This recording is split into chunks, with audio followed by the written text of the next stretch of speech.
Since the attainment of political independence in 1960, Nigeria, just like most countries of the African continent, Nigeria has fought several battles, including the avoidable civil unrest that lasted about 30 months. These sad events culminated to major setbacks that slowed the pace of national development and affected the fabrics of social cohesion and national integration. This, however, was subdued by successive military regimes which stabilized all fronts of the country. But the re-emergence of political rule in 1999 after prolonged military interference began to give rise to regional, tribal and sectional agitations characterized by tendencies inimical to the collective aspiration of the attainment of nationhood, and the country began to experience internal security challenges with the offshoot of Boko Haram terrorist group which spread across the northeast region. Later, the agitation of the proscribed independent people of Biafra, IPOB, banditry, abductions and other heinous crimes against the Nigerian state, which have continued to engage government and national security forces in finding lasting solutions to the prevailing crisis with growing threats of these syndicates to national peace and integration.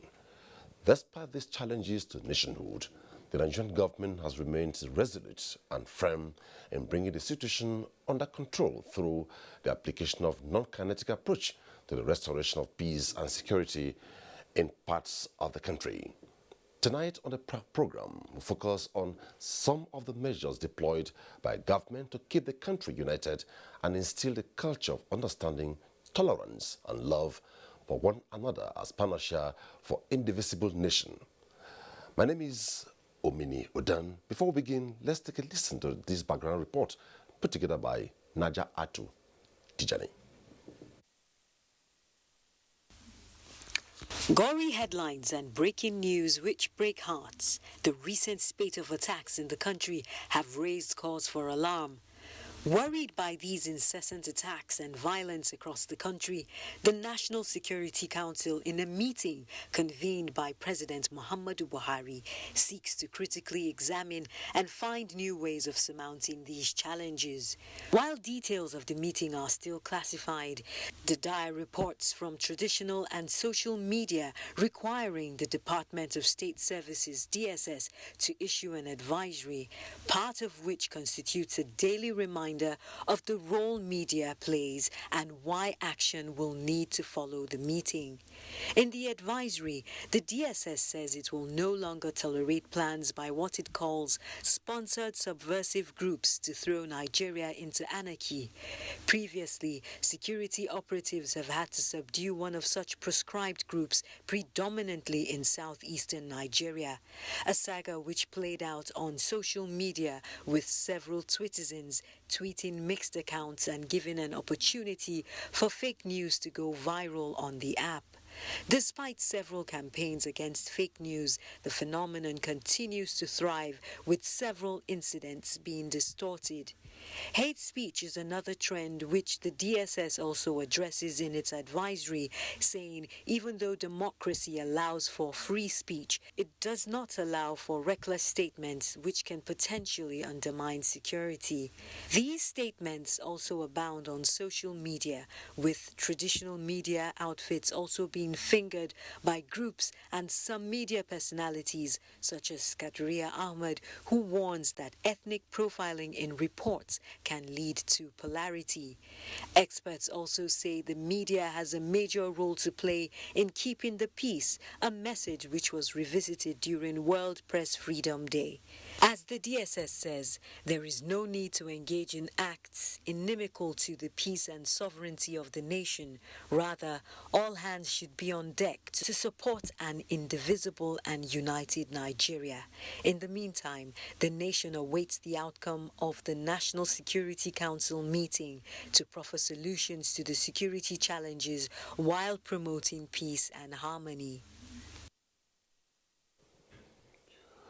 Strengthening national security and integration is the focus of the program tonight, and people will say the indivisibility of Nigeria remains sacrosanct.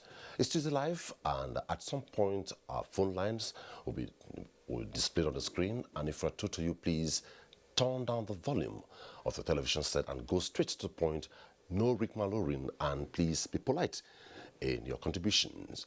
Also tonight, you can be part of the conversation through our Twitter handle at TuesdayLive NTA.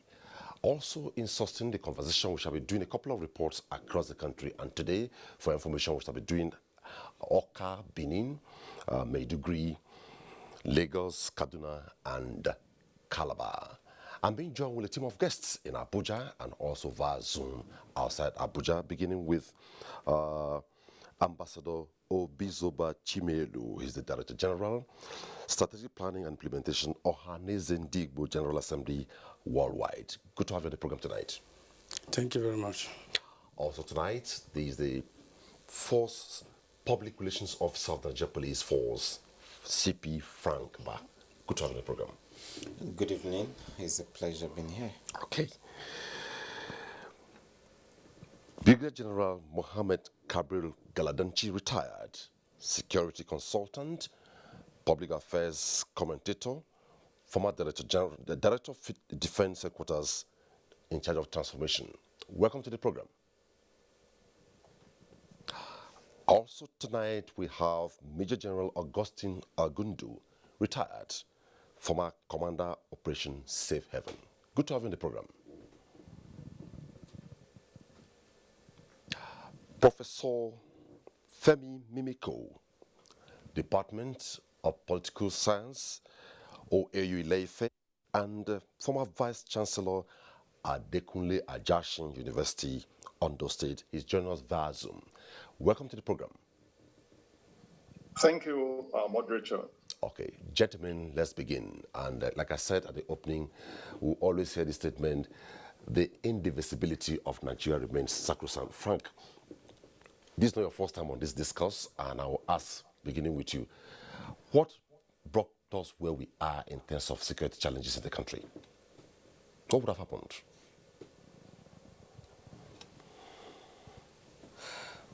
Well, I think it's a mixed bag. If you want to know why we are where we are today, you need to look at where we're coming from. And it's not an answer that one can answer with a single statement. First of all, we've always had a lot of pepped up angers.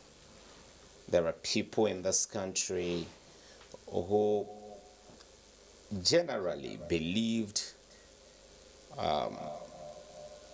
that they are politically excluded. It could be factual, it could just be perception. But you know, if you practice public relations, you know how strong perception can be. There are those who believe they are economically excluded. It might be fact. It might just be mere perception. It might even be fiction. There are all kind of fault lines that ordinarily, if we manage very well, could actually make this country a big, better and more prosperous nation. But some people are actually exploiting these fault lines. If you look at our history, like the history of most African countries, Nigeria is not a monoethnic country. It is a polyethnic country. It is made up of different people with different ethno-cultural background. But again, we've also seen Somalia, which is more like a mono-ethnic, mono-religious country, and yet they still walked that path. But for me, our multi-ethnic nature can actually be harnessed for greatness and can actually become a major force for driving development in this country.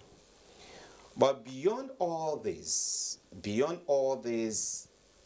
for those of us in policing, You also see that part of the tensions are also as a result of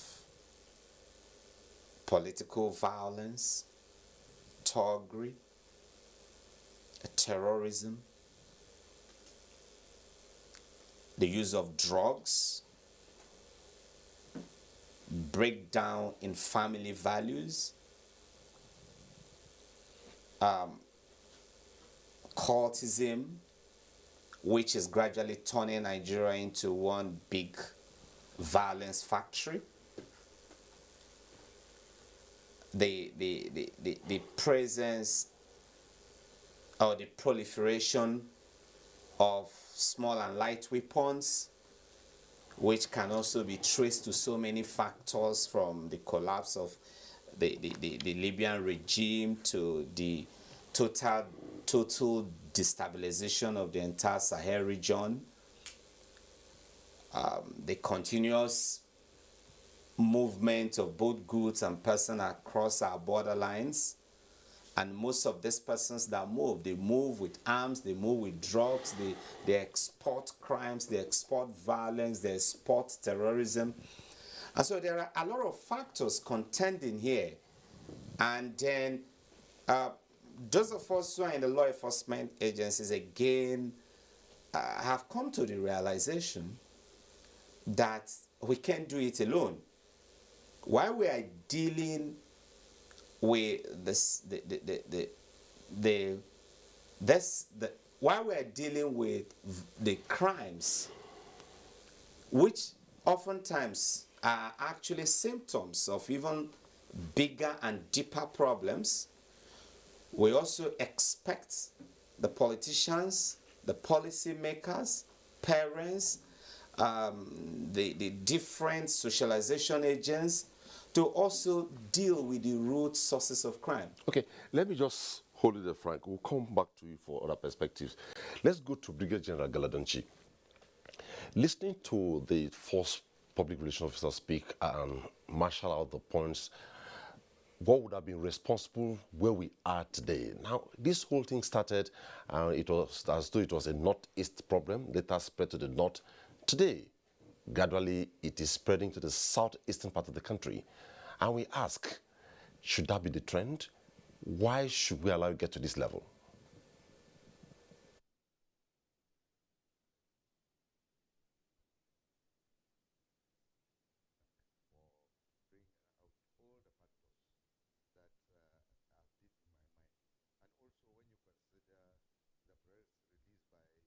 We have an audio challenge there. Now, let me go to Ambassador Chimielu. We'll get back to Galadanchi. You are of an ethnic nationality, and one of the points, Frank, the first period raised, ethnicity, drugs, cultism. What is your group doing? Are you fanning the embers or you're looking for solutions? Thank you very much. He has spoken well. The major challenge a factor that has worsened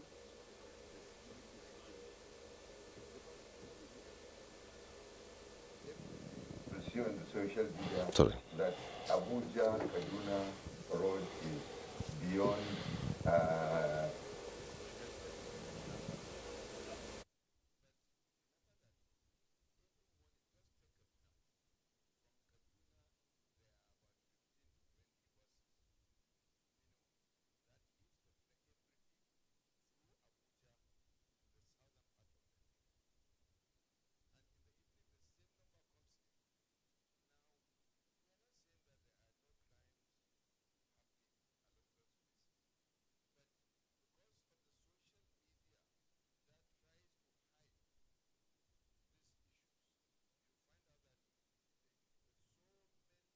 .90% of the reports that are coming through the social media are false and are fake. And unfortunately for us, we have conspirators to these issues. There are about 5, I can always say. One, the foreign conspirators, whereby they don't want to see Nigeria getting where it is supposed to be so that they will be the leader in Africa. They are not sponsoring anything, but they capitalize on the information they get out of the country. Then you have the political class who think that if they are not occupying an office, let the nation not be in existence at all, unless they are holding those offices.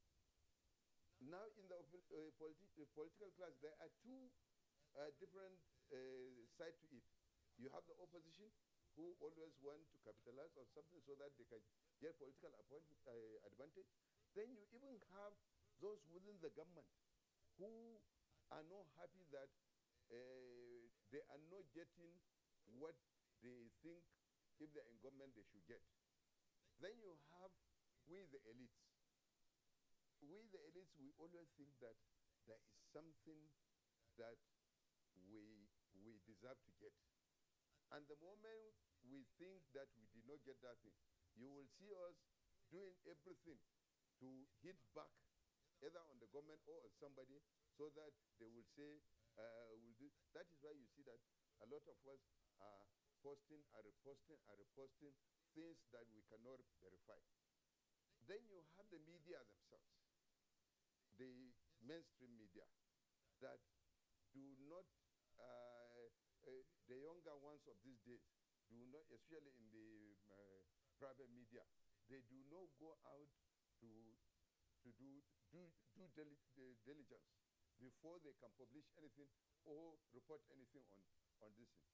Then finally, you have a citizenry that has been made to believe that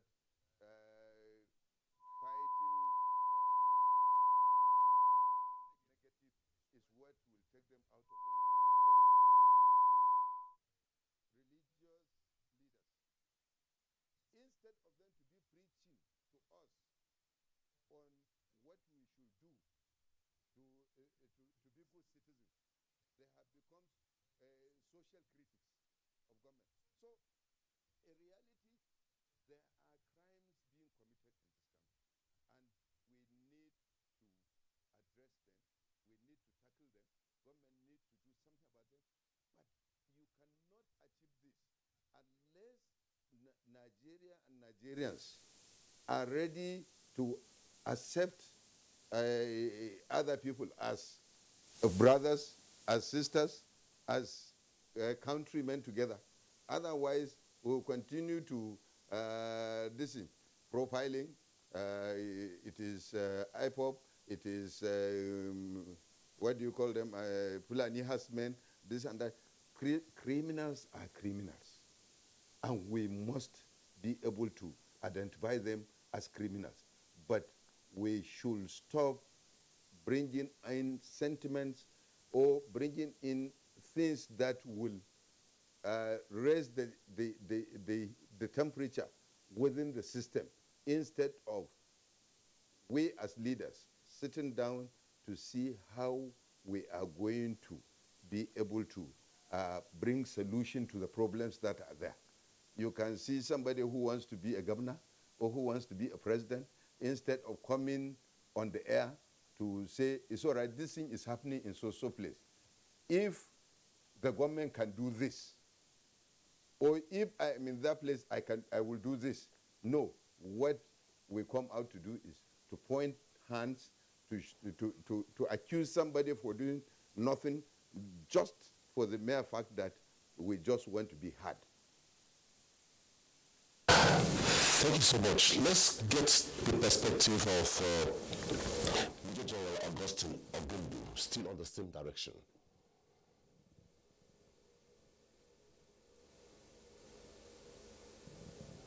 I want to appreciate the submissions of CP Frank Mba. That is quite apt, direct to the point.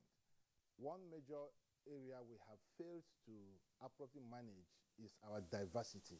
We have failed woefully as a nation to manage our diversity very well.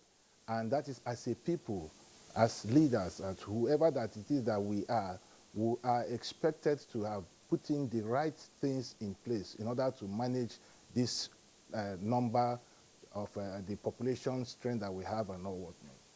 Now, CP Mba talked about drugs, and drugs suddenly has become part of almost a daily consumption. We see different types of incidences that we're getting regarding the consumption of drugs as if it's become another kind of food supplement amongst our youth, which gingers them to commit this wanton violence and destruction that we're talking about. Now, I have always had a situation trying to understand one major problem, one major issue where we got to where we are today, and that is the gradual polarization of our people along ethnic divide. That's fault lines, just like was earlier on mentioned. People are manipulating those fault lines for their own selfish ambition, whatever it is that they are out to gain. And that is not helping us as a people. And do not forget that others are watching the pulse of the nation.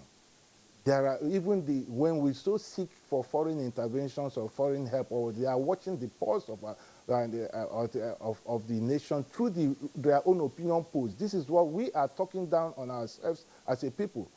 I cannot remember any country that can come out in the air and then run down its people as if we are a bunch of people without any brain. And that goes on to the elite class.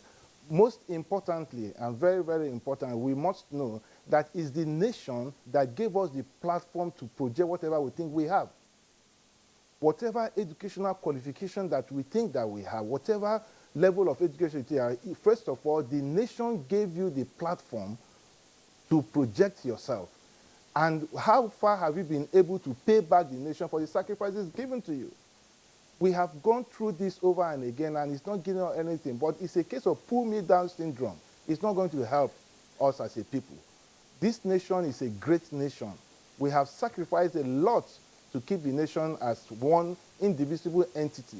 But because some certain situations whereby some people feel that I'm not in the vanguard of this and that, and then the next thing is that every other person must go down with me. That is not helping us as a people. So the manipulations of the psyche of the ordinary people is giving us a lot of headache. I believe that we can, as a people, get our acts together and decide which way we will further, and that is all by dialogue. Everything, even the Second World War ended on negotiating table. Everything that happens today, every wars that we have seen, every campaign, every battle that have fought, ended up on the negotiating table. So why go the length of causing a lot of havoc and killings and wanton destructions and all what or not in order for you to project yourself? It will not help us as a nation. Much, Major General Augustine Agundu. Now, let's come to Ambassador Obiozoba Chimelu before we go to Professor Femi Mimiko. Now, seeing you on this program, a lot of persons will already imagine where your direction. Sipimba talked about a host of issues. Brigadier General Galadanchi, same thing, and very last, Augustine Agundu has also retreated that. And one emphasis he has made is, no matter what, it's about galvanizing the entire groupings to ensure that Nigeria remains one. And if we're talking about strengthening national security towards national integration, it's about everybody. So what really is the advocacy currently by your group, the Ohaneze Ndigbo General Assembly Worldwide? Thank you very much, and thank you, viewers at home. Just like my friend Mba has said earlier, there are fundamental issues that need to be addressed. Insecurity didn't start yesterday. What here we can remember during the unrest in Niger Delta and the kidnapping and hostility during the government at that time, the measures they put in place to tame the insecurity, calling of the Niger Delta Youth Summit at Calabar, integrating the youth and discussing the issues of security. You don't talk about security without reaching out to the people. Security is the work of everybody. The elder, the young, the youth. We have to integrate our people The government have to let the people know their programs and activities, because the security agencies have been diminuted. The police is no longer comfortable to wear their uniform on the street.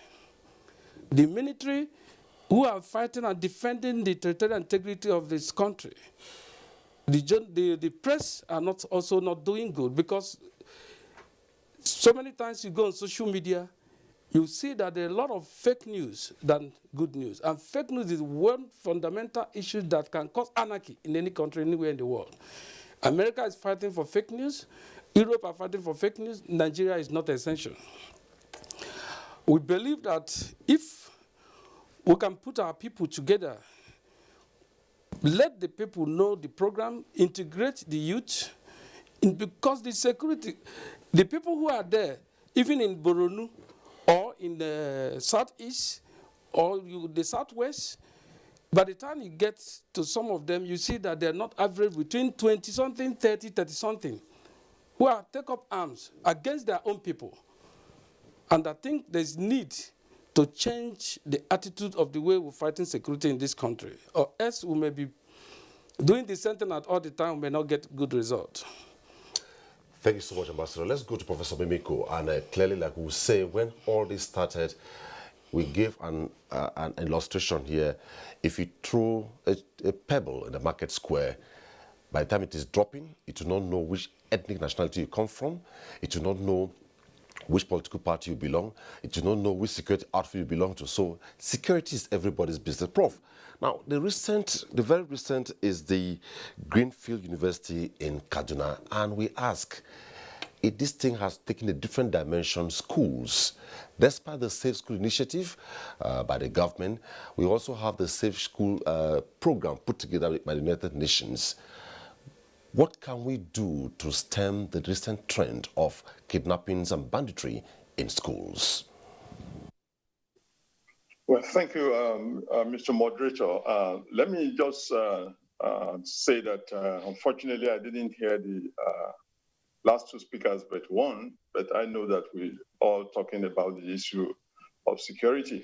I'd like to start this way, that the security situation in the country has gotten to a very, very atrocious level, and I'm not sure there is any Nigerian that is satisfied with what we have, and everybody wants a situation that will get something that is much more agreeable in terms of the security presentation of the country. But let me try to put all of this in context, because it's important to know where we're coming from before we can begin to profile solutions and relate them specifically to the question you asked.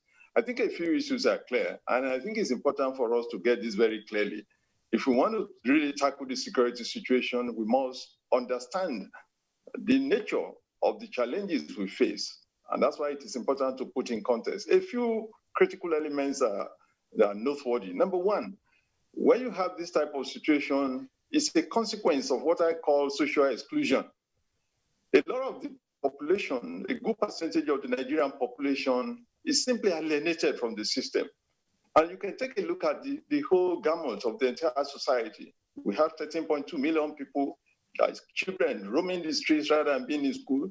We have more than, 33% of youth unemployed. Even those who are employed, salaries are not easy to come by. And when the salaries are paid, they're not even enough to get people to. And so you have a lot of social injustice in place in the system. It didn't start yesterday. It has always been there. And we need to address this fundamental issue. It's also important to note, again, that what we have today as insecurity is, to all intents and purposes, a critique of the system, armed critique of the system. People who have no other means of survival have simply taken to crime. All manners of crime, all manners of extremist ideologies, they're having a field day, because most Nigerians are simply alienated from the structure we have created that has failed to provide social justice for the people. It's also important to note again that we have not done well in terms of the way we have managed the diversity of this country. We have mismanaged crisis in such a way that situations, otherwise benign situations that we could have handled in a more professional and strategic manner, we allowed them to get out of hands. We created monsters, for instance, in this Boko Haram, by the actions that the Nigerian state took. The way we approached the young man in the Nnamdi Kanu, put him in jail and all of that, we simply, we lionize him. These are issues we must find a way to address. We also must know that there's a fundamental dissonance, and this is very critical, between the Nigerian state and the Nigerian society. The Nigerian society is basically plural and heterogeneous. It can only be run effectively by a constitution that recognizes that diversity. Now, if you want to graft a centralized, a unitary system of government on a basically plural society, you continue to have problems, because as any event, this century, as Jeffrey Sachs and among others have said, is the age and the century of self-determination and nationalism. And so we cannot run away from that. And so if we want to find solutions to these problems, we must not only adopt the kinetic approach, which you said, which you mentioned in your introduction, we must also find a way of addressing issues of social justice, issues of appropriate governance, issues of alienation. If we bring all of this together, we then will begin to be able to articulate strategic approaches to resolving these very, very bad security situation we have found ourselves in. Now to the issue of education, it's particularly worrisome that the schools, the universities have become targets of bandits, of terrorists, of all manners of extremist players in the system, non-state actors, because we already have a bad situation with our education. I just mentioned that 13.2 million of our kids are out of school. In many parts of this country, women are not even encouraged to go to school. The few of them that are in school, now that this issue of kidnapping of students is gaining momentum, it becomes a big issue to persuade people to go back to school. And so government has to do everything possible to ensure that we find a way to moderate this situation, get us out of this messy security situation we are in. But I think it's important that we know that kinetic approaches alone will not solve the problem. We must begin to address the issues of social justice. We must begin to recognize that people have a right to want to, talk about self-determination. It does not suggest that it's a pathway to breaking the country. That is not true. And so we must recognize all of these technicalities and specificities before we can begin to address the major challenge of security in the country. And the final point I'd like to make, again, it derives from your introduction about this so-called indissolubility of Nigeria. Again, this position has been canvassed severally, but it's ahistorical. There's no history to back it up. There's no evidence to back it up. All manners of countries in the past had broken down into pieces. Even a nuclear power, the Soviet Union, broke into pieces. Small countries, Sudan, broke into, so we shouldn't be talking about that. What we should be addressing rather is how to bring social justice, the type of situation that will put those who are alienated from the system and have chosen to take up arms against the Nigerian state, how to placate them, bring them back into the fold, such that no person, as the Americans would say, is left behind. Thank you for that opportunity to make that contribution. Well, Professor Mimiko, and at this point, I must say we have set the tone and the direction clearly. One major thing Professor Mimiko has talked about and across board has been the issue of social justice, inclusivity, and indeed he has talked about the management of the nation's diversity. But before we sustain this, let's take a couple of reports. When we come back, we begin with the core issues that have been raised, and the focus once again is strengthening security and national integration in the country. Our first report coming from Awka, Anambra State, says the state has in recent times been battling with the challenges of security, which has negatively affected the socio-economic lives of its citizens. But there's direction towards solution. Let's take a listen. Southeast Nigeria in recent time is being challenged by a myriad of security threats with its attendant negative effect on the social and economic well-being of the people. Anambra State, no doubt, is not insulated from this unwholesome development, as various security formations across the state have witnessed coordinated attacks resulting to destruction of property and sometimes loss of lives. Some of the areas affected include the Zone 13 headquarters Ugbo, and series of killings, kidnapping, and other heinous crimes, which prompted the governor of Anambra State, Chief Willie Obiano, to impose curfew in some communities of the state. I urge all citizens and residents doing business in these areas to comply with the curfew accordingly. I reassure you that we will surmount these challenges. All efforts have been put in place in order to mitigate the threats to national security. In Oka, the Anambra State capital, economic and social activities have been slowed down due to increase in the rate of criminal activities, a situation many believe will pose serious threats to the peace and development of the state, if not nipped in the bud. This insecurity is alien to our country. We are not known for brutality and for this kind of things. It is a thing that came in as a result of people trying to undermine others. And I believe it's time that we need to return back to God and return back to godly values, that we understand that it's righteousness that exalts a nation. Some of the concerned citizens attribute the security challenge to erosion of social values, high unemployment, lack of orientation, among others. They urge relevant authorities to create an enabling environment for industries to thrive in Nigeria. And from Oka, we go to Benin, Edo State, where the government, in collaboration with key fact actors on security matters from across the local government areas, addressed the spate of criminal attacks, which has undermined socio-economic well-being of the citizens.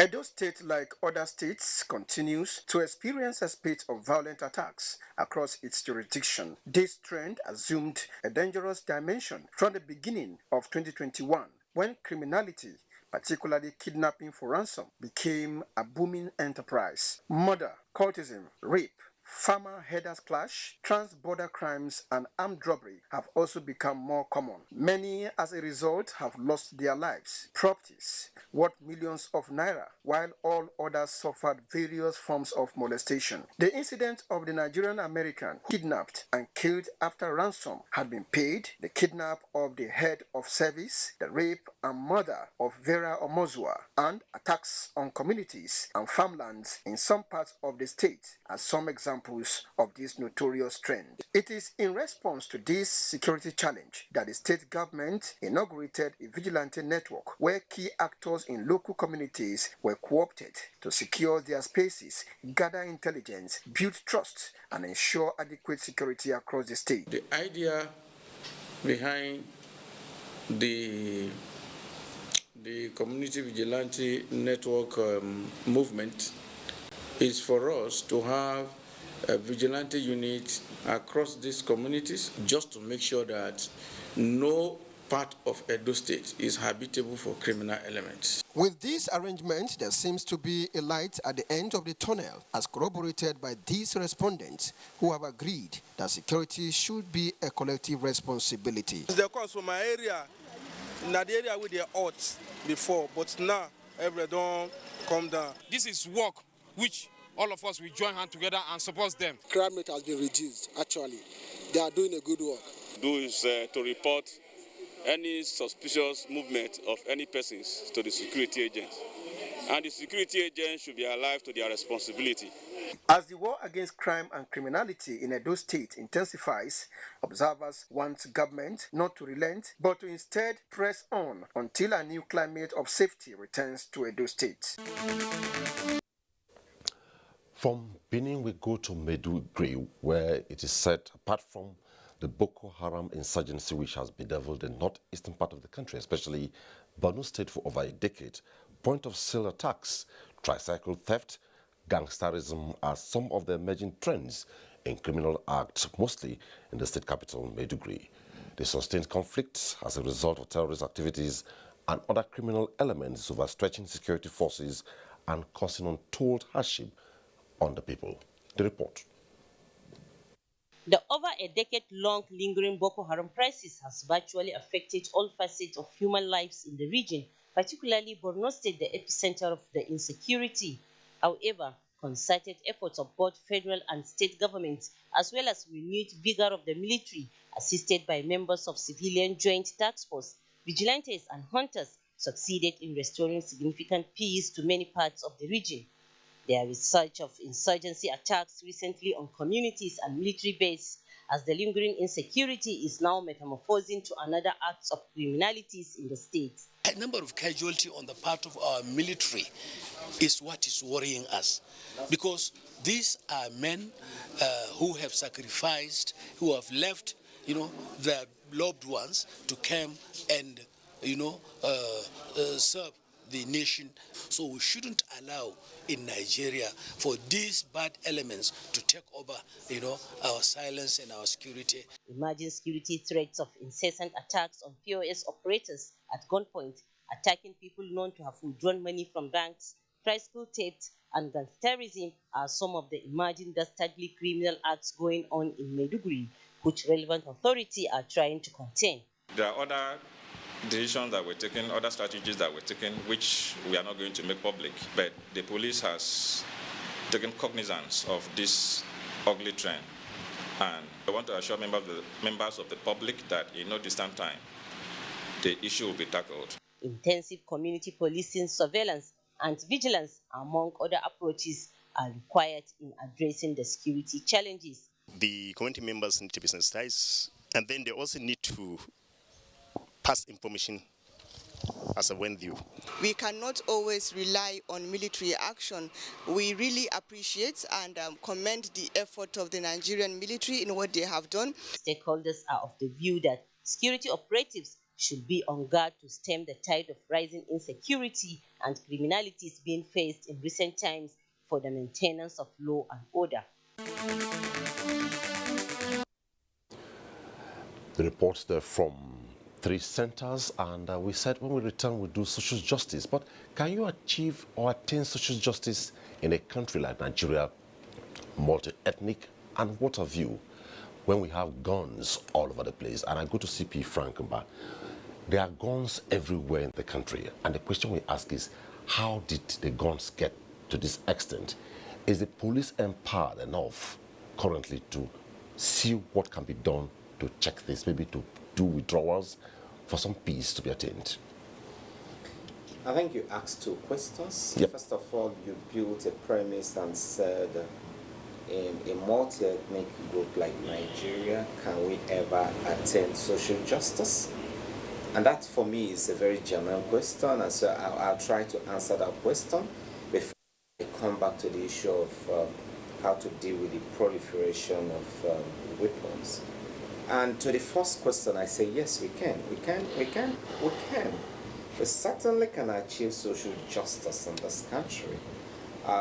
It is about us. It is about our politicians. It is about how we play our politics. And it is about how we go about conducting ourselves within our country. And each time I look at the issue of social justice, and how we can attain national cohesion, national unity, and national integration. I look at 3 countries within Africa. I don't want to bother myself with some of the more perfect examples outside the shores of Africa. I look at Somalia again as number 1 case study. For me, Somalia is a very good example of the worst case scenario. And so I urge our leaders and our politicians, our policymakers, to always put the map of Somalia and perhaps some of the images from Somalia by one corner of their office, so that when they are driving our policies, they will be thinking, if we go the wrong way, we may just be heading the way of Somalia. Then I also want them to put, in looking at the African map, I want them to also put a very bold inscription on Rwanda. For me, they should pay attention to Rwanda, not the genocide Rwanda, not the civil war Rwanda, but the post-civil war, post-genocide Rwanda, and look at Rwanda as an example of a country, as one of the best examples of how to exit crisis and attain national unity, national cohesion, national integration, economic progress, and social justice. Rwanda might not have achieved a perfection in this, but if you look at Rwanda today, it is cited as one of the best example of a country that is properly governed. If you look at the foreign direct inflow, foreign direct investment inflow into that country, you will be amazed. And again, if you look at the dichotomy, the gap, the inequality gap, and the ethnic dichotomy between the Hutus and the Tutsis, you've seen how it has shrinked over time. And so we can study that country and see how we can replicate some of those policies and even improve on that and try to narrow down the widening ethnic tension, the widening ethnic gap in Nigeria. And then finally, the third country I want our leaders, our politicians, and policymakers to constantly put on front of their table is Botswana. Botswana is a resource-rich country, just like Nigeria. It has a lot of diamond. But how did Botswana manage its diamond that is not suffering from resource costs, like so many other countries that are resource-rich? Why is Botswana not having resource costs? Why are they not suffering from resource costs? Why have they not suffered the issue of blood diamonds like we saw in Liberia, in Sierra Leone? Why are they not having the issue of resource costs as we have seen in Nigeria and so many other countries that are rich in hydrocarbons? These three countries, for me, are examples of countries that we need to look at. Look at one for entirely bad things and keep constantly warning ourselves and reminding ourselves that we don't want to go into this road. Look at the other one as an example of how to walk past and pull yourself from the brink of collapse into something good. And look at the other as a perfect example of how you should build your country and your nation. Having said that, I would say it is possible for us to achieve national cohesion. Let me tell you something. Every time the blood of a Nigerian is spilled, every time a member of the Nigerian military is killed, a civilian is killed, a police officer or any member of other law enforcement agency is killed, every time we have these clashes, we suffer a depletion and erosion of our social capital. Okay. And so we must hold that. Let's hit the point on the issue of gun running. And then the issue of weapons. Yep. It's heartwarming that even at the highest level, the government is doing a lot. I mean, yesterday we all woke up to the announcement of the creation of a center, an arms control center. And so for me, that center, I don't know General Diko, but I've read his profile as put out on the internet. And I think with that kind of profile, with his exposure both in the Nigerian military and then at the UN level, the ECOWAS level, at the peacekeeping level, he has got all the contacts, all the experience to drive that center. Having said that, I believe that center will help to coordinate activities that will help in dealing with formulating policies that will help us to tackle the issue of proliferation of weapons. But like I've canvassed in some other fora, it is important that we deal with the issue of our border controls. heighten our security at our borders. It is also important that we deal with the issues of our waterways, considering the large expanse of seas around us and the fact that not less than 4 states in Nigeria are littoral. Then the current Inspector General of Police, IGP Usman Akali Baba, is working with his counterparts in the Nigerian Navy in that regard. The good thing is that this current IG was the former AIG. He was a one-time AIG in charge of the Police Maritime Command. So that has exposed him to the intricacies of some of the crimes and the arms trafficking that happens across our territorial waters. So he will be working with his counterpart to block all the loopholes in that regard. But our land borders are key. Our boundaries with Cameroon, our boundaries with Chad, our boundaries with Niger Republic, and our boundary Benin Republic, Niger Republic, Chad, and Cameroon. We need to look at all the loopholes in those areas and tackle them. Okay. And we must continue to work with our neighbors in these countries, work with multilateral agencies, the Interpol, the AFRIPOL, the WAPCO, and also use the instrumentality of ECOWAS to also try to have common front in dealing with this. And looking once again, the illicit local manufacturers or arm factories in Nigeria, what do we do to them? How do we turn these bad boys to become good boys?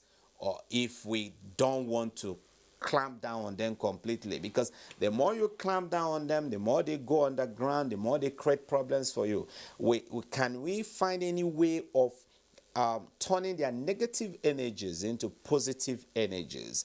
Can DICON begin to hunt some of these talents and pull them into the facilities of DICON and begin to train them and utilize them as positive forces? Okay. So, and like other people have conversed, we must combine core law enforcement approaches with non-core law enforcement approaches to deal with these numerous problems and challenges facing us. Okay. Thank you so much. Now, Ambassador, from what the first population officer has talked about, it dwells now on sincerity. And one of the concerns raised in one of the reports we took earlier looked at the issue of erosion of social values in our society. How can we restructure it and bring it back? Because I know very well, before now, the laws are not written. You could feel them. Even when something happens, you don't need to have the police around. Somebody imagines that if I do this to be wrong, but it appears that is not happening. Sincerity and the restoration of social values. Thank you very much. Just like what Prof said about social justice. Social justice is key to finding a lasting solution to this insecurity Nigeria is facing today. There is a disconnect between the government and the people. We must understand the fact. The fundamental issues here is that there's a disconnect between the government and the people. Because the government needs to galvanize the people. It's not just setting up a center to manage the firearms. Then you have to reach out to the grassroots. You have to talk to the people.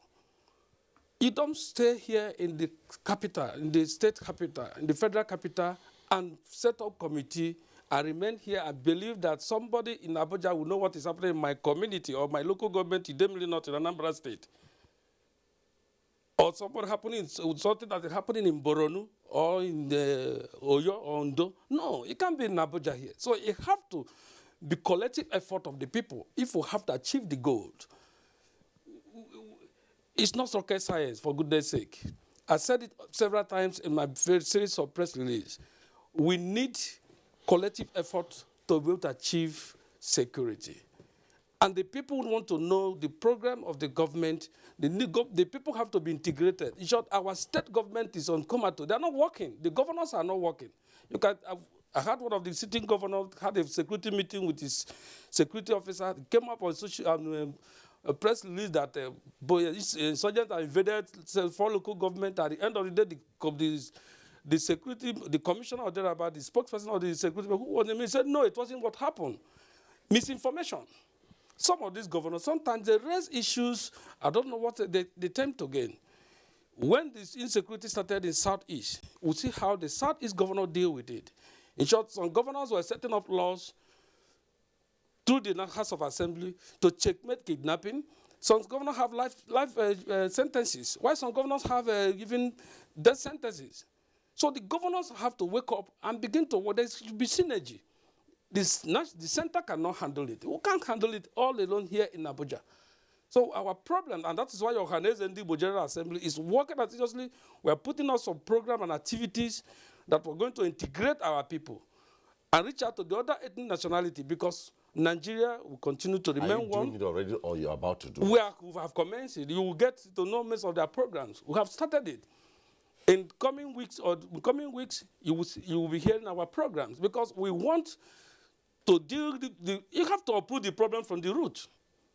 The issue of insecurity must be dealt with decisively. It's not lukewarm approach. You can set up 100 committees here in Abuja, and if you don't connect to the people, it can't work. That is the main fundamental issue that need to be addressed urgently. Okay. Urgently. We need to make sure that our people come together. The people who are carrying arms, just like by an officer by PRO said, they are human beings.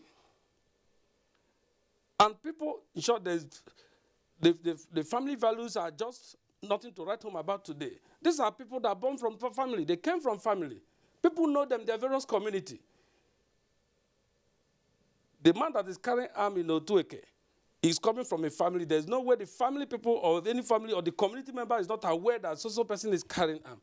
And if, because the government is not talking to the people were not integrated to what they are doing.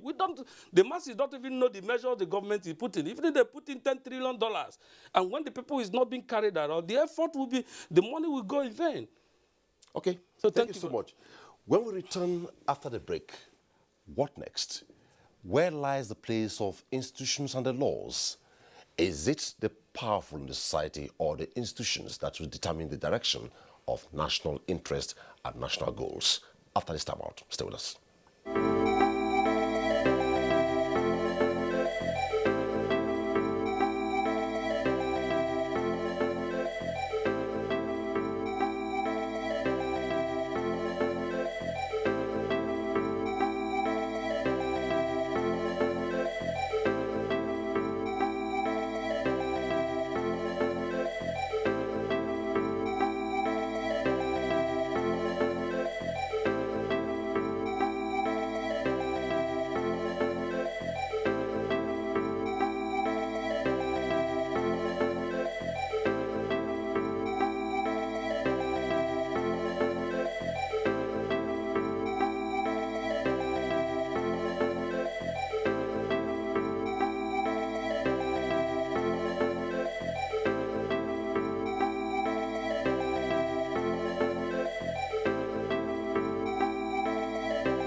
To secure a good future, to secure a good home, is not only by saving monies in the bank.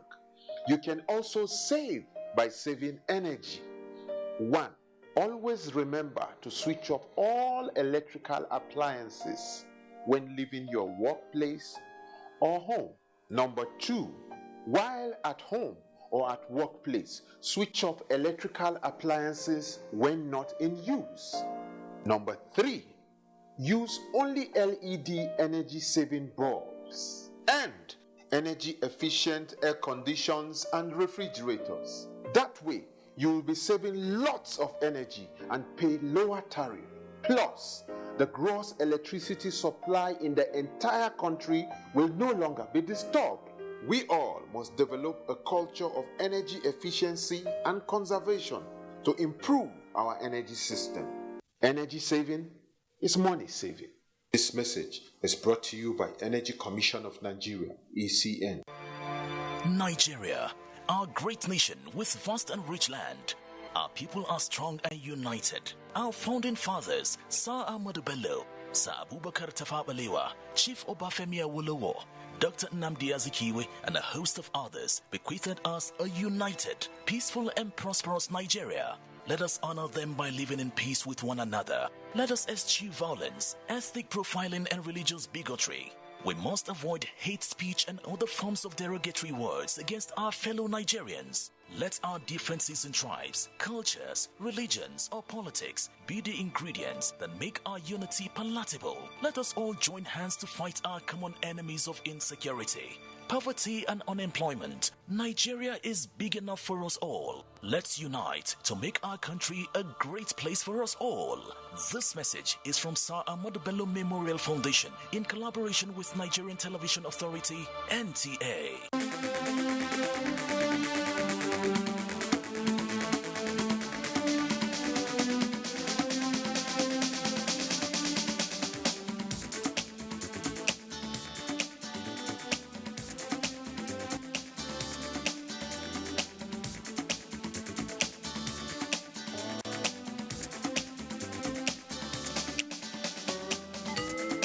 NTA Tuesday Live, a network issue-oriented innovation talk show.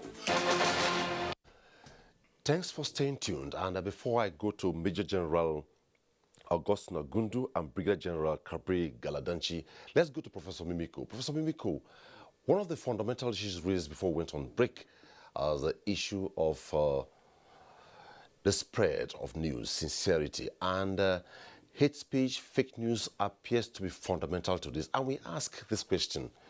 Most often, I throw up this analogy. You connect to disconnect and you disconnect to connect. Now, fake news thrives because somebody wants it to happen and someone allows it to happen.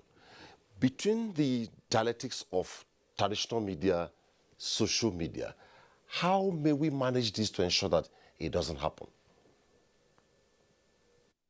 Well, thank you, Mr. Moderator. Let me just say, start by saying that the phenomenon of fake news is has become a big challenge, not just to the profession of journalism, but to social stability. The new media has created a platform, an opportunity for all manners, all kinds of personalities to become, if you will, emergency journalists. People will sit down in the comfort of their homes, cook up stories and post on social media. Some of them going to billions of people within a twinkle of an eye. So it's a challenge, and it can really disrupt the social stability that we have in many societies. But we must also recognize that even the critique of the so-called fake news has been abused. On not a few occasions, governments across the world now, whatever they do not like to hear, whatever news items they feel uncomfortable about, they simply put such down as fake news. And therefore, the concept of fake news here has been distorted. So we have two dimensions of the problem. Those who just, become emergency journalists and push out, incendiary comments, several of them without any basis in fact. People who use the journalistic powers that they have without much responsibility. That is a problem. There's also the problem of the attempt by governments across the world to want to control and manage and distort news. And so when you have news items that government is not comfortable about, government simply say this is fake news. And so it's a double-edged sword. And it's important we find a way to begin some form of control. There's need for some modicum of control. Number one, in the manner we use the social media. Number two, government also must be more transparent and open in the way that public affairs are conducted. And I'm not just talking of the countries of Africa, but across the world. It's evident in the way people manage information all over the world that something is significant that has to be done on the part of government to ensure that people have access to the type of information that they require. That's what transparency calls for, and that's what democracy is all about. And so if we are able to approach all of this from these dimensions, we may begin to live over the phenomenon of fake news that has created a lot of challenge for social stability in many societies. Thank you so much. Let's now go to Brigadier General Galadanchi. Now, listening to CP Frank Mba, I love the fact that you make reference to two clear countries, Somalia and Rwanda. If you go to Kigali today, you see billboards in most strategic areas, airports, streets, telling you, think about the genocide, think progress. If they have moved on to where they are and stability has returned, it therefore means established institutions are at play. Established institutions are in control. What is the problem with the country? Is it about the very big and mighty who have the monies, or is it about the institutions that are backed up by extant laws, regulating and ensuring that things are put in proper perspective? Who takes decision about national goals? Is it the big wigs, the big and mighty, or the institutions like the police, the institutions like the army, the navy, the air force, customs, name it? Who takes charge?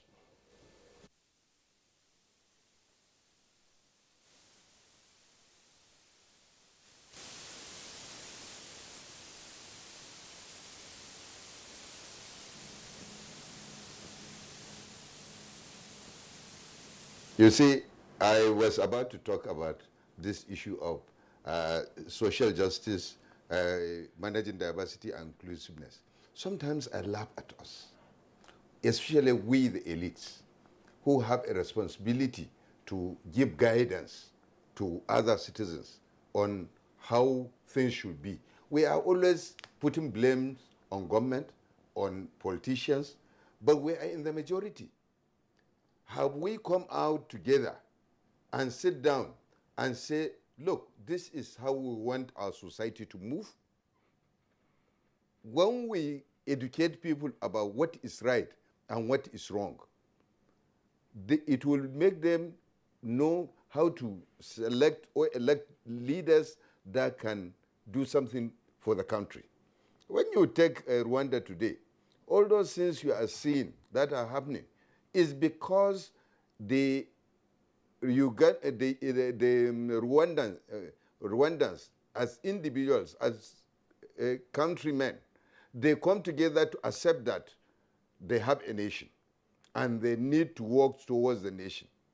Look, there is no institution that is bad.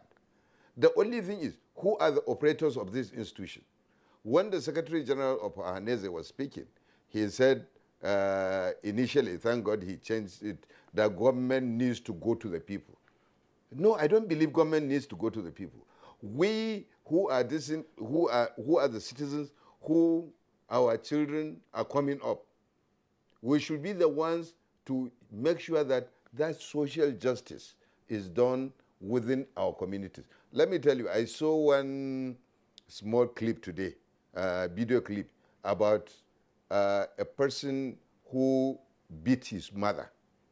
And the community, the men in the community come together, arrested that person, tie him to a tree, and beat the hell out of him. So it is not a question of government, politicians, or institutions. It is a question of what can each and every one of us do so that we can be able to. I mean, myself and General Ogundu, if we can sit down and say, it's all right, look, what is the problem in the southeast? What is the problem in the north? This is how we see it. How do you talk to your people to do this? How do I talk to my people to do this? Then we will progress. And that is why, Rwanda is progressing. And that is why Somalia and Sudan, and they are not going anywhere, because people will eat together and they will leave the place they have eaten and go back to their people and start putting hatred between different other group of people. So I think it is not an issue of institution. All the institutions we have, the police, the military, the other ministries, they are all perfect. The electoral commission, they are all perfect. But who are the people who are there? Are they committed to a better Nigeria? And unless me and you are committed to a better Nigeria, we can come out, we can sacrifice everything in order for the nation to move forward. Then we are not going to go anywhere.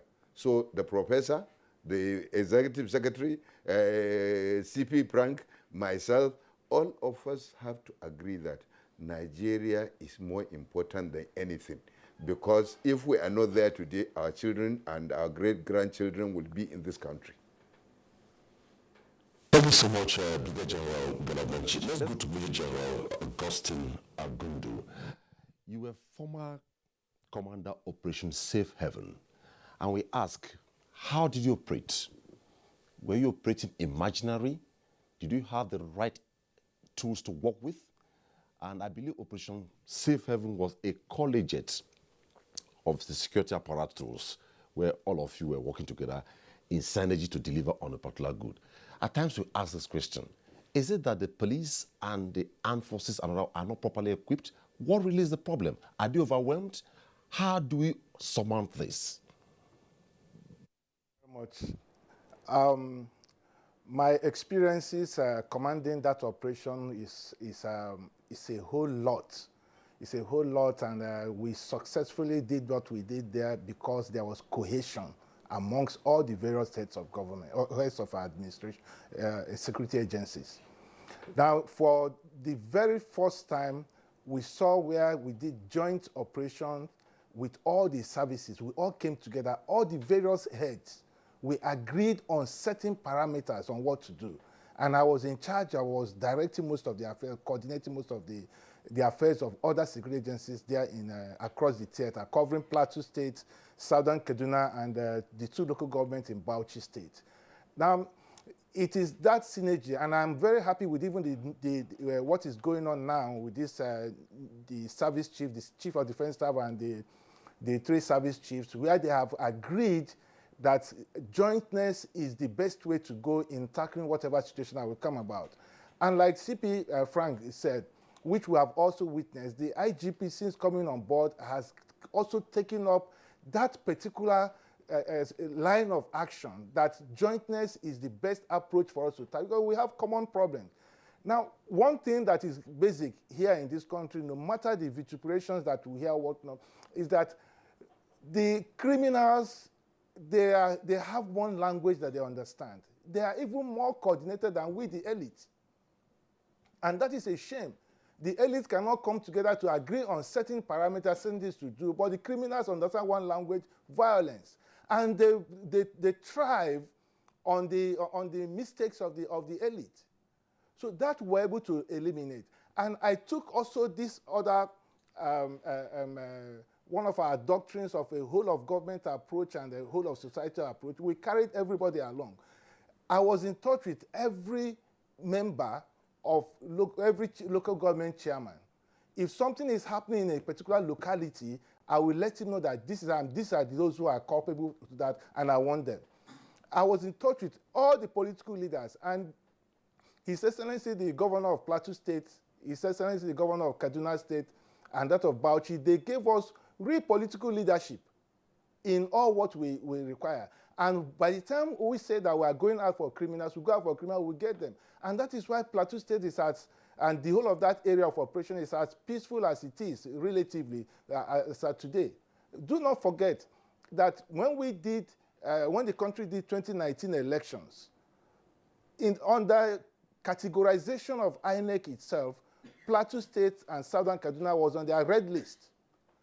But there was a big challenge to me and all the other heads of security agencies, the police commissioners, the civil defense, road safety, immigration, everybody was on board. And we agreed in a coordinated meeting that I held that we must prove them wrong. And the elections were conducted across those the state, and even supplementary elections. Yet there were no single fallout of breakdown of security of security in that area. So coordination of activities of heads of security agencies is very, very paramount. Then we shared intelligence.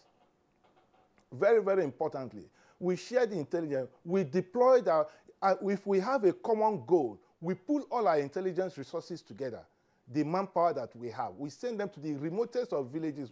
We got and we established a joint fusion center at the Operation Safe Haven headquarters.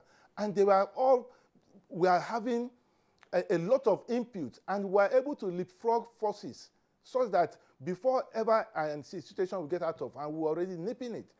So this is how we're able to do under Operation Safe Haven, we're able to get. So when we talk about whole of government approach, it's not paperwork, we must practicalize it. Everybody must be on board.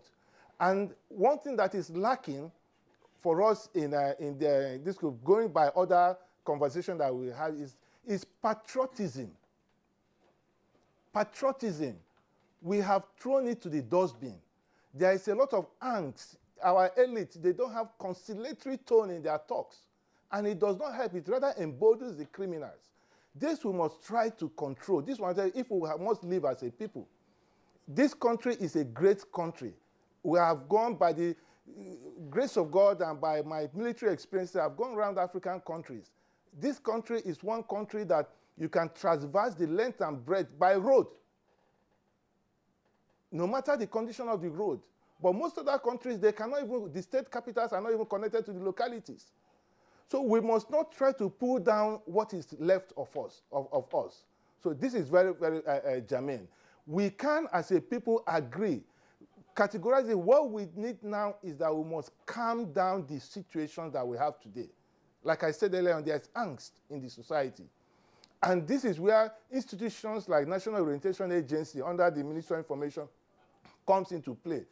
That agency must be so empowered to educate us, to go to, in fact, perhaps, excuse me, perhaps we might have to rule that a certain generation of us have failed the nation.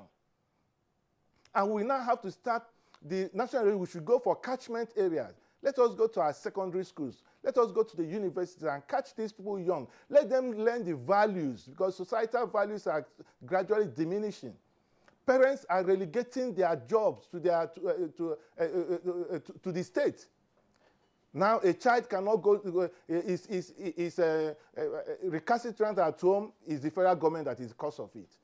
That is not how we will go. This is not how we are brought up at our own.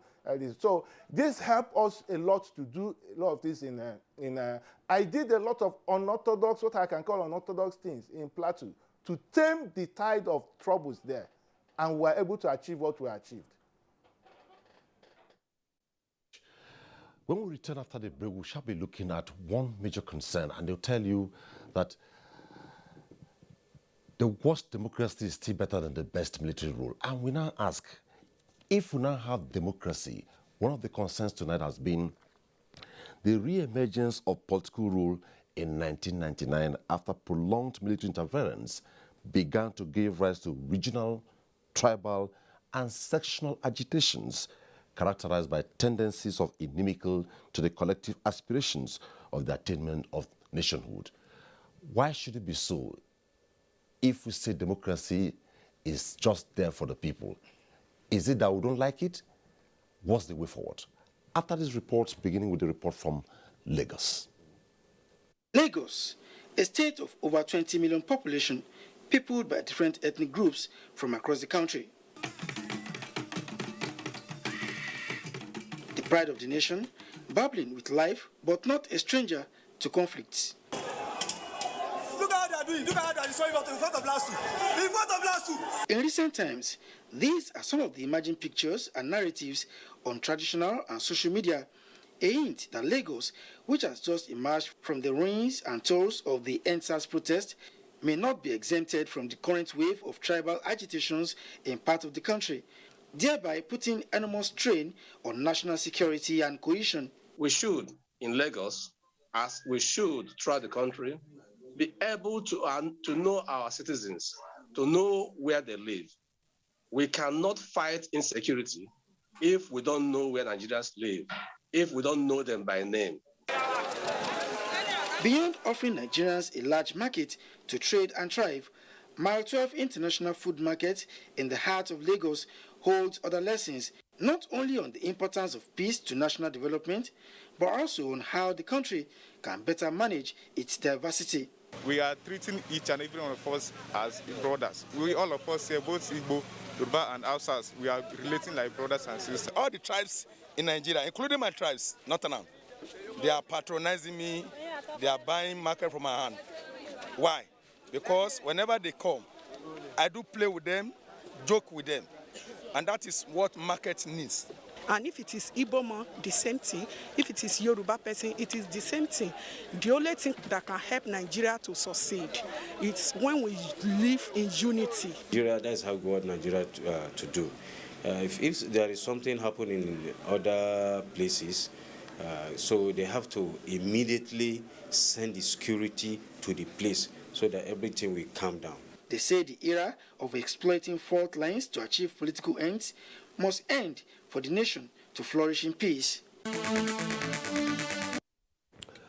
From Lagos, we go to Kaduna, where the report says the state government in the first quarter of this year lost, the states in the first quarter of this year lost more than 300 persons to banditry and kidnapping, while 949, including minors, were abducted. The report. Kaduna State has of recent been in news for incidences of banditry and kidnapping, especially along Kaduna-Abuja Highway, Kaduna-Birnin Gwari axis, and most recently, the kidnap of students of Federal College of Agricultural Mechanization, Afaka, and Greenfield University, Kaduna. If the kidnapper is on the run, the police need to be mobilized to get to him. But how does he move? These are fundamental issues I think the police have high command need to resolve. In its routine security update, the state government says it is saddened by the incidences as it fashions out more workable strategies to stem the tide. By the grace of God, if we all come together, work together, collaborate together, and pray for God's guidance, we'll get out of this. 28 of the 39 students abducted from the Federal College of Forestry Mechanization, Afaka, are still in captivity, while a total of 5 out of those kidnapped from Greenfield University, a private institution, have been found dead near the institution along Kaduna-Abuja route. Security personnel have intensified efforts at rescuing the abductees. And the last report tonight is coming from Calabar, and it focuses centrally on citizens' cooperation with national security forces to tackle insecurity in the state. And it looks at the fact that the state government has made concerted efforts to combat crimes in its domain, and residents are applauded for the useful information offered to make the task of securing the state easier.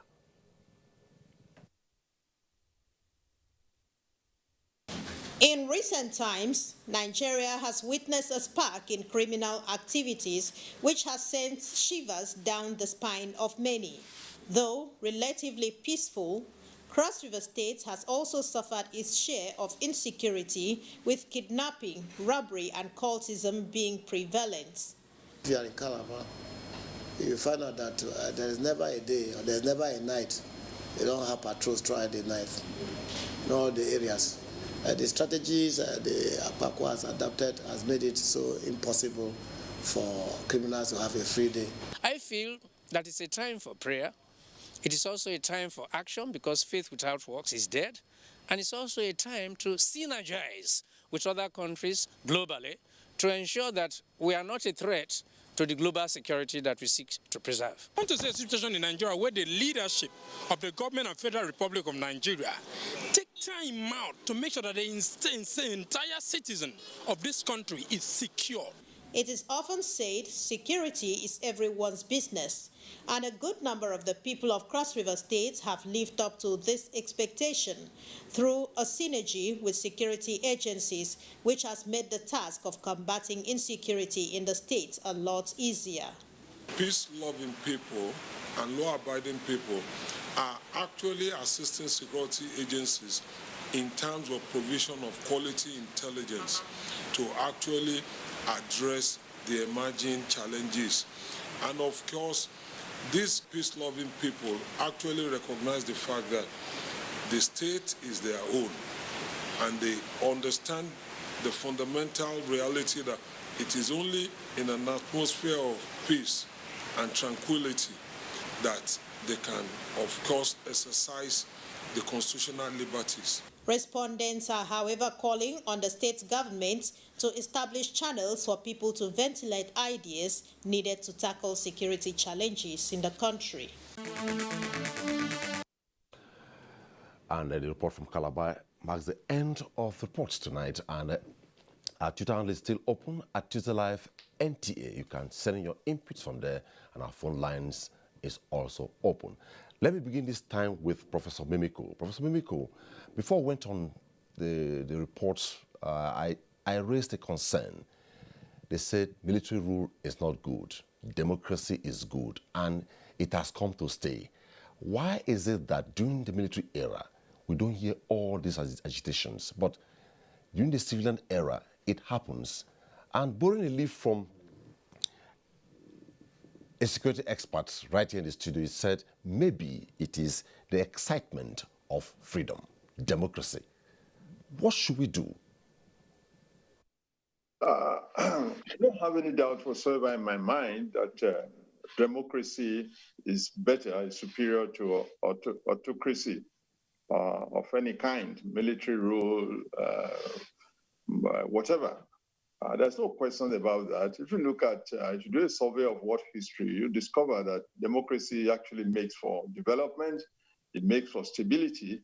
And under the democratic peace theory, people have concluded that democracies actually do not fight each other. And so there's no question about the fact that democracy is superior. If you take a look at, a cursory look at the entire globe, the most advanced societies today, the most stable societies today are democratic societies. So there's no question about that. That makes for other transition of power and people's participation in the affairs of their governance. Because democracy is about public accountability, majority rule, and popular participation.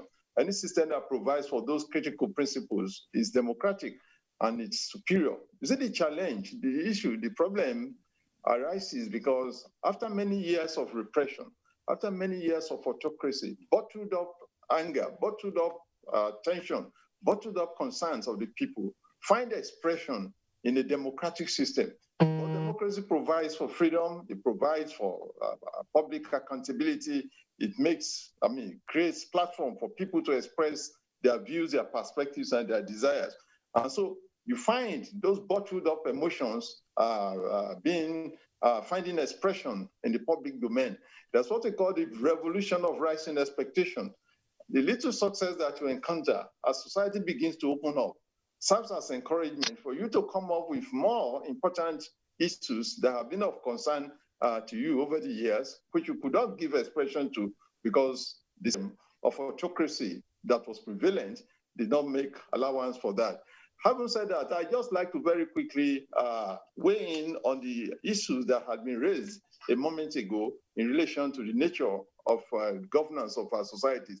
I was just going to say that issues of governance, they have become scientific. It's not rocket science. There's no challenge that Nigeria faces today in the security domain that some other nations had not seen before and had not tackled.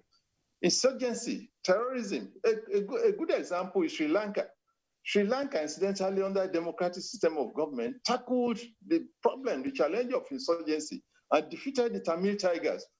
There is ample evidence, emulation possibilities across continents.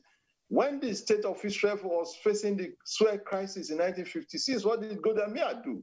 Golda Meir forgot all the partisan tendencies and divisions in her country, brought together a government of national unity, and was able to find a solution to that. After the resolution of that crisis, politicians began again to bicker. That is the station that we are in today. My hunch, my feeling, indeed my recommendation would be that an all-stakeholder summit has to be called. All political tendencies have to be invited. It is not a time that we must do the business of exclusion, the business of partisanship. the challenges of security facing this nation today requires that all hands must be on deck. And I rather see a situation in which the presidency or the president, as the case may be, brings all these tendencies together and have a discussion, have perspectives put on the table such that we'll be able to begin to look at possibilities of exiting this very, very unfortunate situation in which we have found ourselves. It is particularly heart-wrenching that university students are being murdered by those who kidnap them for ransom. I mean, we can't allow this type of things to happen. And so whatever that needs to be done to bring this to an end has to be done. Again, I emphasize, it is not time for partisan considerations. It is not time to work in silos. This is the time that all political tendencies in the country must come together. Let us find a solution to this problem. The politicians can go back to their business of bickering. But for now, everything has to be done to move this country out of this very, very difficult situation in which it is. But there's no question about the fact that a democratic system is superior to autocracy of any kind, and that's what history has taught us anyway. And Steve will say, well, it could be the excitement of freedom, which democracy denotes. Well, let's go to Ambassador Obizoba before I go to the generals and Frank Mba, who is here with us. Before now, utterances was a core issue, etiquette of office. But today, we find within the space both state actors, non-state actors coming up with utterances that are inimical to the etiquette of office. How can we check this? Thank you very much. Just like you likely said, we have issues. I enjoy what General Gundu said earlier when he was making a statement. He said that at a point, you understand that certain people at a certain age or level have failed the country. I don't want to use other neighboring countries. Nigeria is massive, enormous population. We're almost the fourth most populous country in the world. And our problems are, if we put our hands together, we put our efforts together, we can surmount our problems. You find an elite. In short, recent time, you see a clergy sit in the pulpit to preach the gospel of God, talking and unguided statement, making unguided statement that incite even the members of the congregation and even those who believe that they are their role models. You will see an elder statesman sit down in the front of press, national press or TV, make unguided statement that incite the people. We have to put mechanism to check the excesses of, because freedom of speech must be civil. Democracy is the best to go. I listened to one of the senior lawyer and another statement the other day saying that the short Nigeria needs military to take over and divide the country into 4 portions and all that. It amazed me. I watched the level of his thinking, and by what comes out from his mind and ideas, I understand that he lacks capacity to even direct people from his own community to understand the fact that Nigeria need, what we need is cohesion. What to work in synergy. And any person, any individual or group standing to discuss issue or division of this country will be shooting itself at the toe, because what Organized the General Assembly is working assiduously very, very soon we'll begin to get our program is to make sure that Nigeria and the people, we are united. And we are united in common front. We fight our security challenges together. We'll discuss our prosperity together. Just like the last speaker said, we'll talk. Nigeria need to sit down and continue to talk to each other, but we must talk responsibly. That is fundamental issues that need to be properly addressed, because the freedom of speech sometimes has been abused to an extent. It has been abused to an extent, and that is the major challenges we are having, because people have access to online media, star platforms, social media, sometimes WhatsApp groups, and sometimes they circulate pictures here and there and make comments and all that. So, and if you see somebody you should expect to be your role model, or somebody that will speak that you understand, that you believe is another statement, come on the public domain to make unguided statement, you know that there's a problem fundamental. There's a serious problem, and we have to deal with that issue decisively. Unless If we don't deal with that most of these issues, we will not, no matter effort we want to put, they will jeopardize it. Okay. Frank, there's another dimension to all this. If we say we are strengthening national security and integration, we have situations in the country, we have cases, we have examples that we cannot mention here, where groups, known groups, are still parading the streets of Nigeria unchecked. They are well funded, and we hear their funders are known by even law enforcement agencies, but they are walking the streets untouched. I don't think there is any known criminal that is walking the streets unchallenged. But in line with the ongoing discussion, and I need to weigh in very quickly on that. How come do we all on this forum and in most other fora, there's a consensus that democracy is the best form of governance? How come that our own democracy is throwing up all kind of discord, all kind of trouble, and is there something in the DNA of our own democracy that makes it incompatible with the normal ethos? I'm sorry. Okay. For me, again, I want to align myself with the two earlier speakers, and I want to expand the theory of overexcitement. Of course, Prof has earlier discussed that, where he said that people under the military regime were repressed for a very long time. So when democracy came up, they all threw up, they were free again. So that excitement, the newfound freedom, a lot of people began to misuse it. And you can even see that immediately after democracy came on board, there were a lot of different ethnic, cultural groups came up. Unfortunately, again, some of these were misused. And then we began to see people speak irresponsibly. But for me, one of the major misnomer of our current democracy is actually the irresponsible, violent political culture. And this is a big challenge to our democracy, and our politicians must begin to think and learn how to play politics without recourse to violence.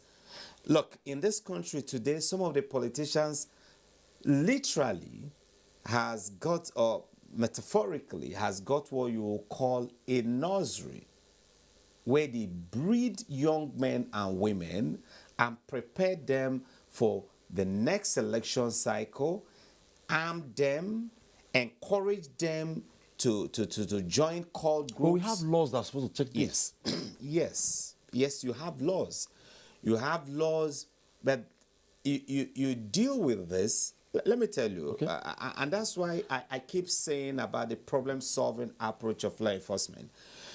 No matter how good you are, how good your agency is, if the causative factors are not dealt with, as law enforcement agencies, you keep arresting, you keep prosecuting, but more people will keep appearing, springing up. So our politicians must review their style of politicking and begin to move away from that culture of violence to a new civilized culture of playing politics. We don't need to have talks. We don't need to have touts breaking people's head, firing into the air, snatching ballot boxes. And then at the end of the day, and that is the most worrisome, you begin to reward these so-called gladiators, and then the younger ones begin to see, so you can rise into prominence. You can rise to prominence just by engaging in violence. There are a lot of non-state actors today who were propped up by politicians. But today they have become problems to the political class and to the politicians and to the system. So we must gradually, while I agree with the general that the NOA must engage in a new socialization process targeting our younger ones, we must also find a way of also engaging our politicians to also begin to drop some of those political subcultures that is antithetical to democracy, to real democracy, and to the progress of this country, its social integration, its economic growth, and the unity of our dear country. Okay. Let's go to Brigadier General Galadanchi. Yes. Let me send this question across to you from this perspective. We recently will be hearing about ungoverned spaces. A couple of weeks ago, just within the streets of Abuja, quite prominent, I cleared right on the steering and a couple of young men accosted me on uniform. And I asked, who are they? They could not explain, but yet they are operating within the vicinity of the Federal Capital Territory. Who backs them up? So the question of ungoverned spaces, how do we handle them?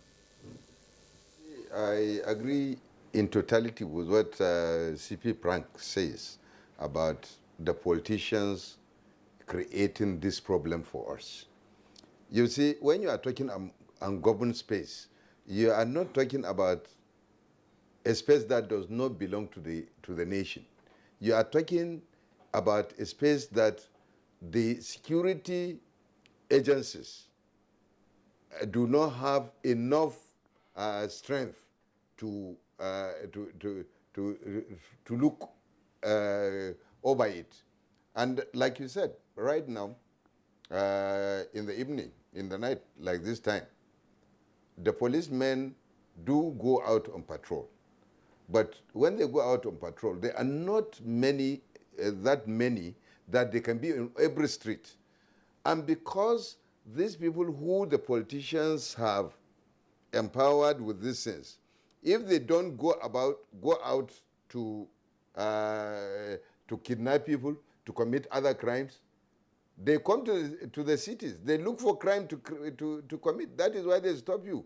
That is why we are lucky that nothing has happened to you. But we have people who have been given uniforms. We have people who have been this. And that is why I did not agree with the fact, the issue of, because it is democracy, people, there is a bottled, the bottled emotions have been released. Those emotions shouldn't be criminal tendencies. If it is somebody looking for his right or this and that, it is different. Let me tell you, I don't know how people feel about it, but let me tell you, in the last 1 year, the political class in Nigeria have done everything possible to instigate a military coup in this country. I am telling you this. That was why they started fighting that the services should be removed, this and that, because at that time they thought they have created enough crisis by this abduction, by killing all over the places, to show insecurity, this and that, so that they can, which was happening in Nigeria since 1966, whenever politicians lose election, they create a situation where there will be change of government. Believe you me, the current service chiefs, I was discussing with some other people. Immediately they came in. I said, look, let me tell you, this problem of insecurity is not going to reduce. It's going to increase, because the reason why the hype of media about insecurity is the politicians think that they can bring in the military, they can convince them that the system is not working, that they can come back. But thank be to God, the military of today with all the people who are serving there, nobody is thinking about that misadventure. But otherwise, the politicians that you are saying democracy is for them, they are the enemies of democracy as they are today, except they listen to what CP Frank says and go back and sit down.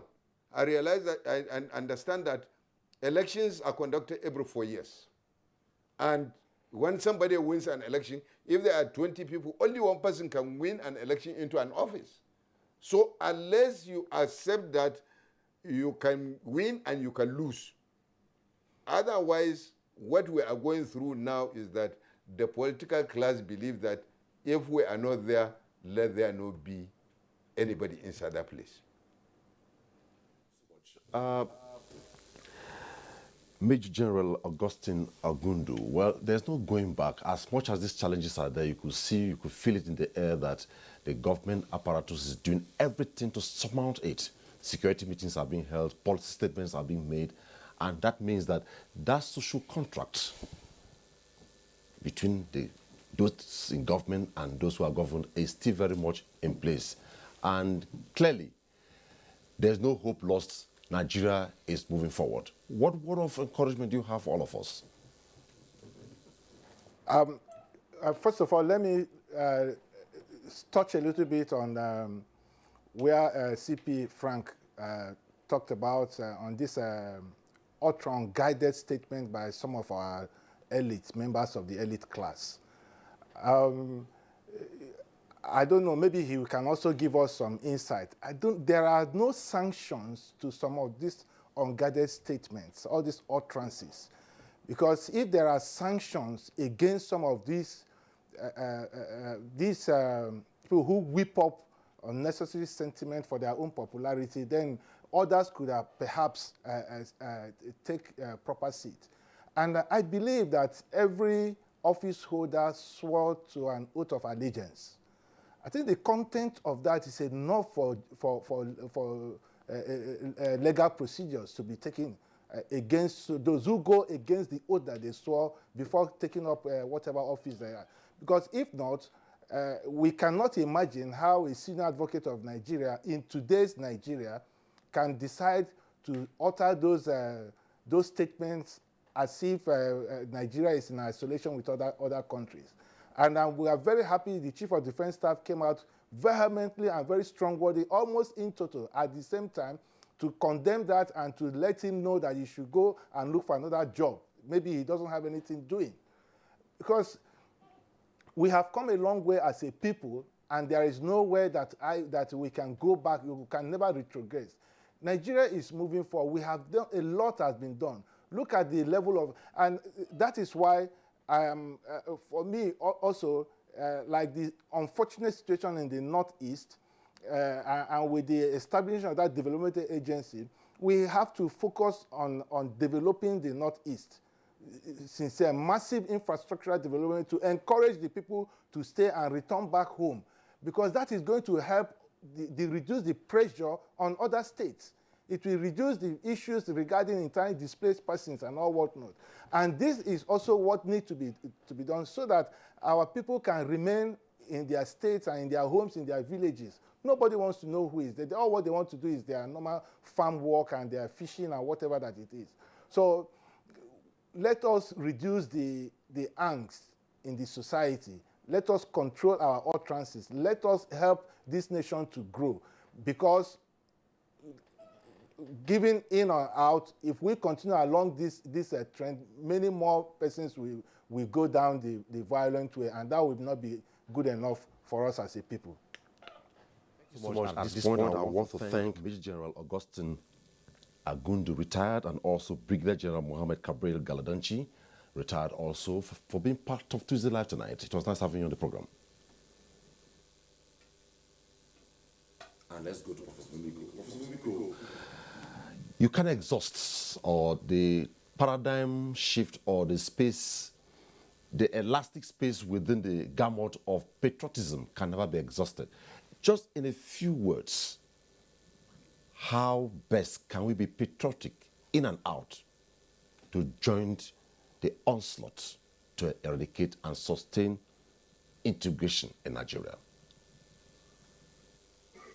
Well, patriotism is a two-way traffic, two sides of a coin.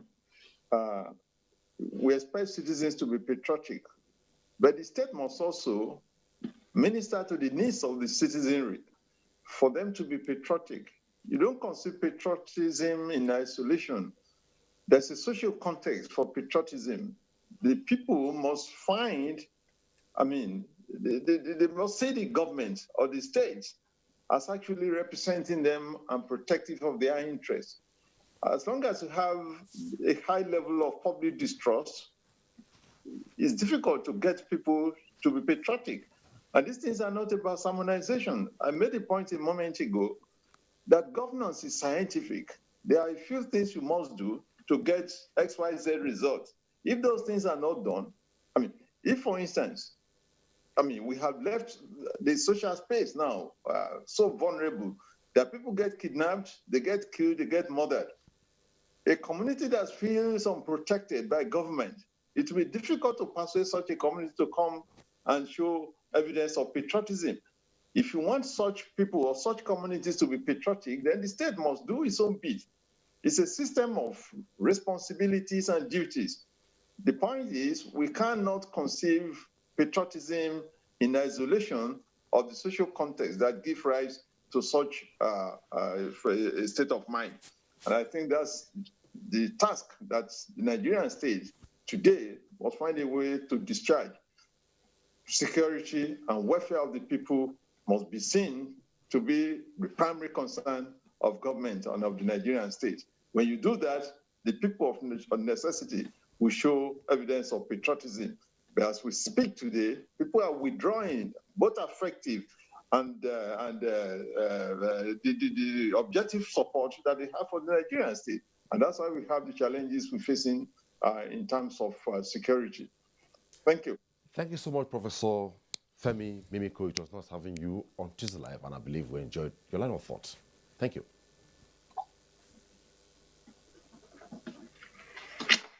All right, I'm back here in the studio. Obizoba. Well, they say groups are supposed to be formed to sustain and also promote the unity of the country. Why should we form groups that would think of balkanizing the country, in a few words? Forming a group depends on the objective in which the group is being formed, because you may form a group and have a very bad objective to achieve in that group. The intent to execute the intention. We are talking about forming a group that will form a synergy in positive note to achieve a greater Nigeria. And that is what we are doing. Like I said earlier, our programs and activities will be on as organized. We both nations are very bitter. And we believe that if we come together, talk to our people, discuss with the states and the federal level, I think we'll find a lasting solution. Okay. Nigerian problem will be solved. Thank you very much. And I know we'll surmount our problems. Okay. Thank you. Frank, well, it is already everywhere that you say the police is your friend, and some people will ask, is the police still our friend? In a few words. The police will always be your friend, but like Prof would say, it's a two-sided of the coin. It takes two to be friends. Okay. You can have the police. First of all, why will the police always be your friend? The police will always be your friend because they will always be the ones you call upon when you're in trouble. A friend is somebody you can fall back on. A friend is that person you always rely, you call when you are in trouble. And a friend is that person that can put his life on the line for you. And so we're always the one that people will call when they're in trouble. We're the ones that have opted to die that people like you might leave. When a child falls into the world, when there's a robbery attack, there's an accident, there's a fire incident, there's a gas explosion, a pipeline explosion, whatever thing that is happening out there, the police will always be the one that they will call. but it will be difficult to sustain this kind of friendship when you deliberately, in a coordinated manner, go after policemen, take them down on duty, burn down their operational assets, and make the society vulnerable to further attacks. It will be difficult to sustain that kind of relationship. So we must work together as a people. We must close ranks, and we must continue to be each other's keeper, each other's brother, and each other's sister. Thank you so much, Frank Mba, CP, Police Force Public Relations Officer. It was nice having you on Tuesday Live tonight. Thank you. And also Ambassador Obizoba Chimielu, Director General, Strategic Planning and Implementation of Hanezin Digbo General Assembly Worldwide. Thank you so much. Thank you. And that's it on Tuesday Live tonight. We looked at strengthening national security and integration. Thanks for your time. Don't forget to support the NTA in the onslaught against rape and rapists to be a star. Bye-bye.